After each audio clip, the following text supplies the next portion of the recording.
तर कति मासु खाने भनेर सोध्न आएको कति लेख्थ्यौ 3 किलो 5 किलो अब के अरे कति अरे तो झुसेले मलाई सोध्ने कति खाने मासु भनेर इमान इज्जत र प्रेस्टिज भएको तकमा लाको मान्छेलाई 1914 को मान्छेलाई कति मासु खाने भनेर सोध्ने कति 10 किलो राख्दियौ त पुगेन अब मान्छे चिने के भनेर 10 किलो भनेको मान्छे चिनेको छौ 15 किलो अब के भन् ठानेको छौ हो तिमीले मलाई सोध्ने यसरी झुसे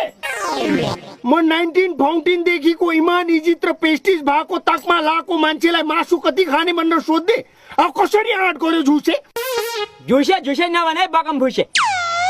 मैले कति किलो मासु खाने भनेर सोध्ने हुँदैन त तिमीलाई के भनेर सोधेको के सोचेर सोधेको हो झुसे होइन मैले के चाहिँ गल्ती गरेँ त मैले तिमीलाई चाहिँ मासु कति खाने भनेर सोध्दिनौ नि त कति 20 किलो खान्छौ त हाउ म इमान इज्जत र प्रेस्टिज भएको तकमा लाको तर अहिलेसम्म मासु नखाएको मान्छे म त शुद्ध शाकाहारी हो अहिलेसम्म मैले मासुको टोक्रा मुखमा सम्म हालेको छुइनँ के सोचेर चाहिँ मलाई मासु भनेर सोधेको अहिले यो शाकाहारीको थाहा